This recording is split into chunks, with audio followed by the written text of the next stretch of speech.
Pendant qu'il vous distrait avec Trump, la Chine attaque les États-Unis. La Chine en convainquant d'autres pays d'abandonner le dollar américain, et cela va toucher tout le monde. Au cours des 80 dernières années, l'Amérique a eu le privilège que le dollar soit la monnaie de réserve mondiale. Depuis près de 80 ans, la quasi-totalité du commerce international est basée sur le dollar, ce qui a donné à l'Amérique un pouvoir démesuré lui permettant d'imposer sa loi à tous les autres pays et de se hisser au sommet. Elle permet aux États-Unis d'imprimer autant d'argent qu'elle le souhaite, tandis que le reste du monde doit supporter le poids de l'inflation. Il permet aux États-Unis d'écraser n'importe quel pays sans entrer en guerre, simplement lui imposant des sanctions. Venezuela et Iran, ces pays ont pris des coups sans jamais avoir à lancer une invasion coûteuse. Et tout cela n'est possible que grâce au dollar. Et la Chine déteste ça. Ils veulent sortir de ce monde dominé par le dollar. Et maintenant, ils ont un autre grand pays de leur côté, le Brésil. La Chine est le premier partenaire commercial du Brésil depuis 2009. Les deux pays importent et exportent chaque année des centaines de milliards de dollars de marchandises. Et pendant des décennies, le dollar a été le seul moyen pour eux de commercer. Mais dans une annonce que personne n'avait vu venir, le Brésil et la Chine ont officiellement décidé d'abandonner définitivement le dollar et de commencer à commercer l'un avec l'autre dans leur propre monnaie. Cette mesure a mis les échanges commerciaux entre le Brésil et la Chine hors de portée des petits doigts de l'Amérique. Mais il n'y a pas que le Brésil. La Chine a réussi à convaincre un grand nombre d'autres pays de rejoindre progressivement les mouvements anti-dollars et anti-américains, ce qui signifie que nous pourrions bientôt vivre dans un monde où les États-Unis ne sont pas au sommet et où l'Occident est pathétiquement dans le déni de cette réalité. La Chine et le Brésil sont des amis proches. En 2009, la Chine a dépassé les États-Unis en tant que premier partenaire commercial du Brésil. Aujourd'hui, le Brésil est le premier bénéficiaire des investissements chinois en Amérique latine. Depuis 2009, les liens économiques entre la Chine et le Brésil n'ont fait que se renforcer. Mais il y a toujours eu une troisième roue du carrosse, le dollar américain. En effet, quels que soient les volumes échangés par la Chine et le Brésil, ils doivent l'être en dollars, ce qui signifie qu'ils doivent utiliser des systèmes occidentaux tels que SWIFT qui peuvent être interrompus. Si les monnaies étaient dévaluées par rapport au dollar, elles seraient frappées par une inflation massive des prix. Et en fin de compte, l'économie américaine bénéficierait toujours des transactions qu'ils effectueraient, même s'ils souhaitaient être indépendants. Aujourd'hui, ils abandonnent non seulement le dollar, mais aussi le système de paiement rapide. Une banque chinoise réelle sera connectée au système de paiement interbancaire transfrontalier de la Chine, ou KIPS, une alternative à SWIFT pour soutenir les règlements commerciaux entre la Chine et le Brésil et le RMB chinois. L'Amérique n'aura donc plus aucun contrôle sur la manière dont les deux pays commercent l'un avec l'autre. C'est la première fois en 80 ans que deux pays aussi importants s'opposent ouvertement à l'Amérique et au dollar. Et le Brésil sait qu'en abandonnant le dollar, il se fait de grands ennemis aux yeux des États-Unis. Mais il s'en moque, probablement parce qu'il voit à quel point l'Amérique est sinistrée avec tous les drames qu'elle connaît et son économie en ruine. Et voici ce qu'il en est. La Chine et le Brésil ne sont pas les seuls à se débarrasser du dollar américain. La part des réserves en dollars détenues par les banques centrales a chuté de 59%, son niveau le plus bas en 25 ans, au cours du seul quatrième trimestre de 2020. Et ce sont les autres pays qui prennent le train en marche.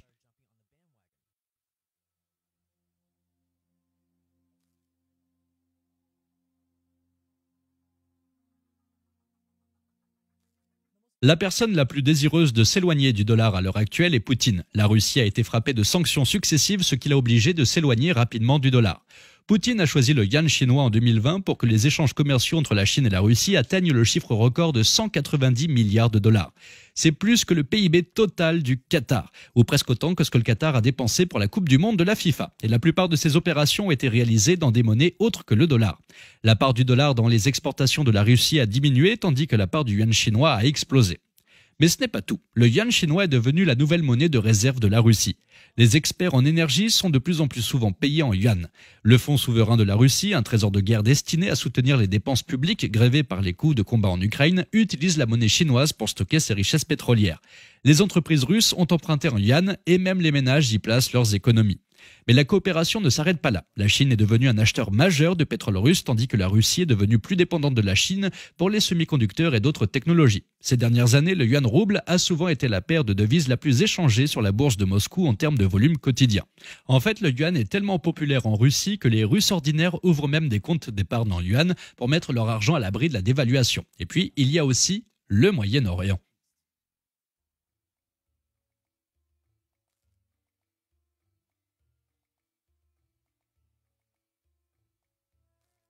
Cette région du monde a eu plus que sa part de la bonne vieille démocratie. Je me demande pourquoi ils voudraient s'éloigner du dollar. Et c'est la Chine qui en est l'instigatrice. L'Iran et l'Arabie saoudite se sont toujours détestés. Les deux pays ont été au bord de la guerre pendant des décennies, mais ils ont soudainement décidé de régler leurs différends et de rétablir des relations diplomatiques. Il s'agit là d'une évolution considérable. Et devinez qui était là pour arbitrer l'accord? La Chine. Et certainement pas l'Amérique. Mais ce n'est pas tout, car grâce à leurs nouvelles relations diplomatiques, deux des plus grands producteurs de pétrole du Moyen-Orient vont devoir une énorme faveur à la Chine. Ce genre de choses n'est pas gratuit aujourd'hui, n'est-ce pas? C'est peut-être la raison pour laquelle l'Arabie saoudite envisage également d'accepter des yuans au lieu de dollars pour le pétrole qu'elle vend à la Chine. Si ça se produit, il y a de fortes chances que cela déclenche un effet domino et qu'un tas d'autres pays dans le monde entier veuillent également payer le pétrole dans leur propre monnaie au lieu du dollar, ce qui détruirait l'un des principaux éléments qui ont maintenu le dollar au sommet, le pétrodollar. Et maintenant, le pétrole n'est vendu qu'en dollars grâce à l'Arabie saoudite. Et maintenant, l'Inde se joint désormais à la fête.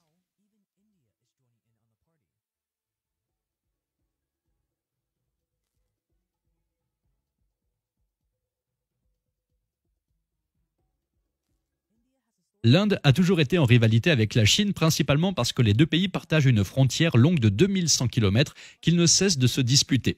Les différents frontaliers aboutissent régulièrement à des affrontements armés entre soldats chinois et indiens, ce qui a rendu les relations entre les deux gouvernements très tendues. Aujourd'hui, même l'Inde suit l'exemple de la Chine en annonçant son intention de basculer tous ses futurs échanges internationaux en roupies plutôt qu'en dollars. La nouvelle politique de commerce extérieur de l'Inde prendra des mesures pour soutenir le commerce international en utilisant la roupie. L'Inde a même accepté de contourner les sanctions américaines en commerçant directement avec la Russie en utilisant des roupies et des roubles. Inde, Iran, Arabie saoudite, tous ces pays qui ne peuvent jamais surmonter leurs différences s'éloignent en même temps du dollar. Et ce n'est pas une coïncidence. Il s'agit maintenant d'un effort formel et coordonné pour renverser le dollar une fois pour toutes.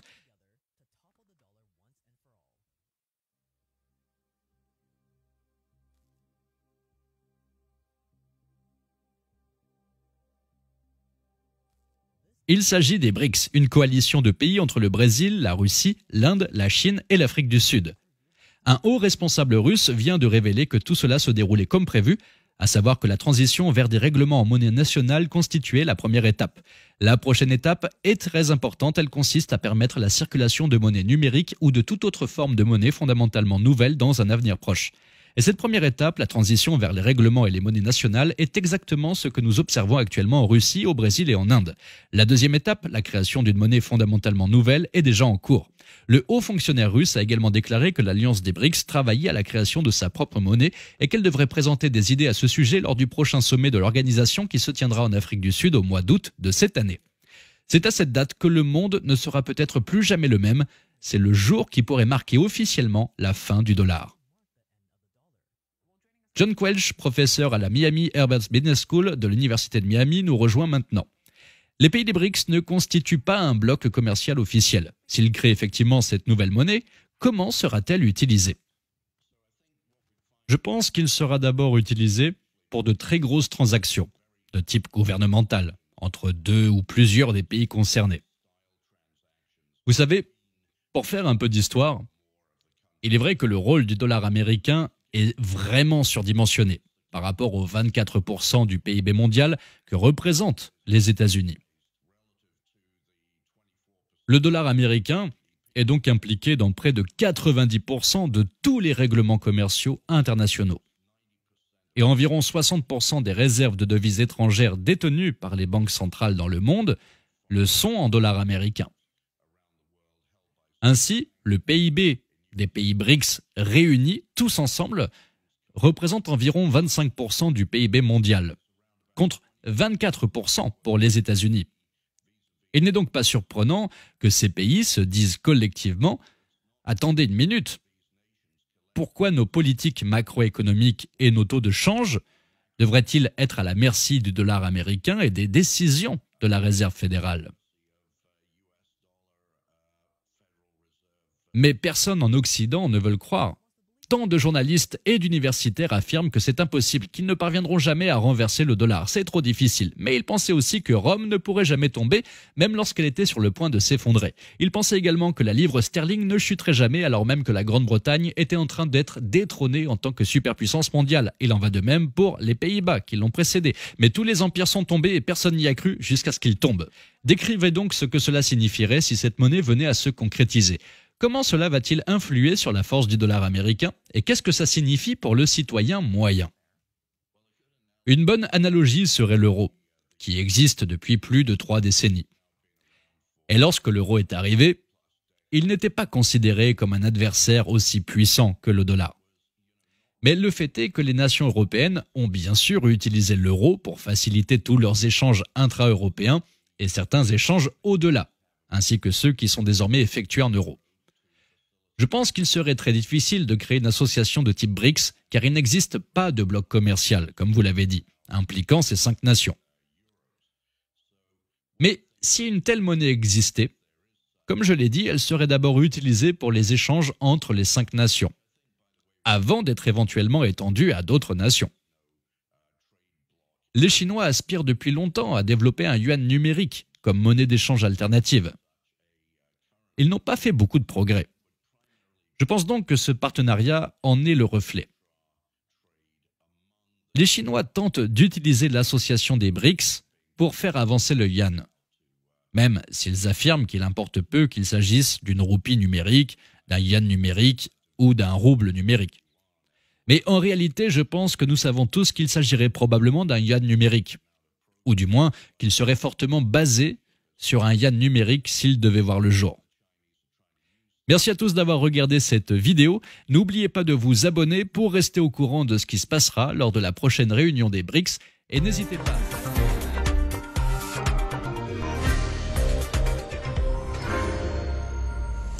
Ravi de vous retrouver pour une soirée spéciale de C'est dans l'air consacrée à la Russie de Vladimir Poutine. Il est au cœur de l'actualité. Prix du gaz, mercenaires russes qui gagnent du terrain en Afrique, menace d'ingérence à la veille de la présidentielle. Après 22 ans au pouvoir, Vladimir Poutine règne en maître dans son pays, fait taire les oppositions et se place au cœur du jeu diplomatique dès qu'il le peut, avec des méthodes brutales héritées de son passage au KGB, un goût prononcé pour le rapport de force et une aptitude à jouer des fragilités de ses adversaires. Poutine cherche à tout prix à rester le maître du jeu. Nous sommes allés à la rencontre de ses opposants, de chefs d'État qui l'ont affronté, mais aussi de ses fidèles. On se retrouve après en direct pour poursuivre la discussion avec les experts de C'est dans l'air. Je vous souhaite, messieurs les présidents, de fructueux dialogues dans l'intérêt de vos 2 pays et du monde. I have met with him. He's bright. He's tough. He is as they say, when he used to play ball, a worthy adversary. Vladimir Vladimirovich Poutine. Sa vie se lit comme un roman d'espionnage. 22 ans de pouvoir et de rapport de force. Suractivité des services secrets, pression militaire, cyberattaque. Il sème le trouble en Europe. Nos relations avec la Russie, une fois de plus, sont au plus bas. Demandez-vous par qui ils sont payés. Demandez-vous quels intérêts ils servent. Moi, j'ai mon idée. Nous nous retrouvons confrontés à la plus grande offensive jamais observée des services secrets russes.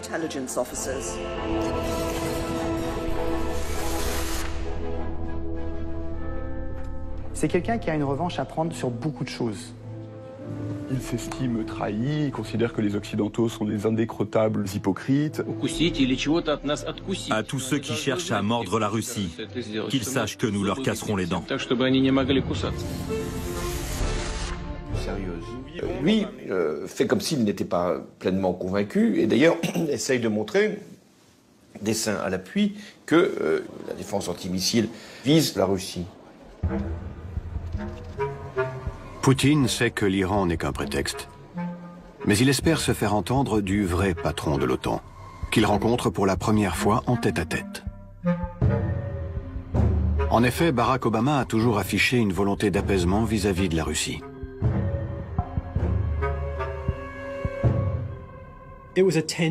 C'était une rencontre tendue, sans aucune chaleur.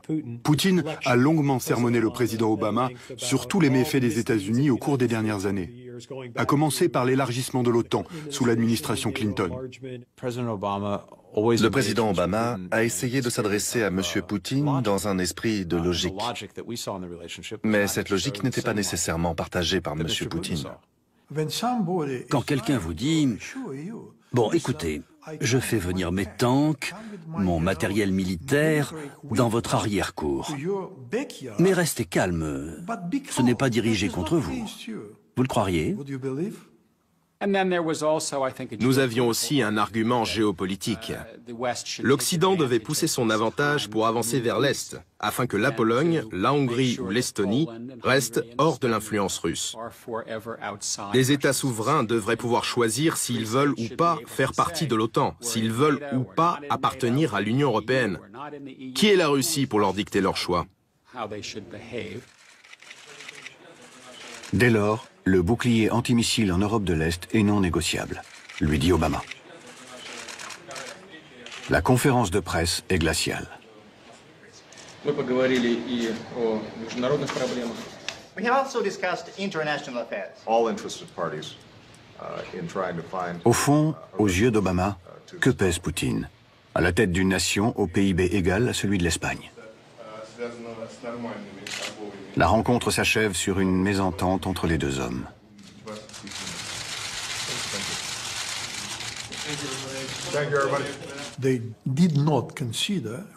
Ils ne considéraient pas la Russie comme un partenaire égal. Bon ou pas bon, mais en tout cas égal. Ce comportement dénotait un sentiment de supériorité. Une manière de signifier « Vous n'êtes pas à mon niveau, alors filez droit. » Je n'ai pas senti qu'il y avait une bonne relation entre le président Obama et Vladimir Poutine. Pour je ne sais quelle raison, leur rapport était mauvais. Je pense que cela a contribué à la dégradation des relations entre nos deux pays.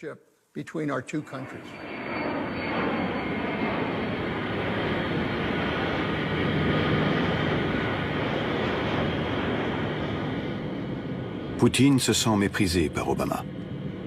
Un détail, mais qui compte à ses yeux. L'Américain n'a même pas essayé de dire un seul mot en russe, alors que lui, on a placé quelques-uns en anglais. Si je connais 2 mots en chinois ou en allemand, dans des négociations, je trouve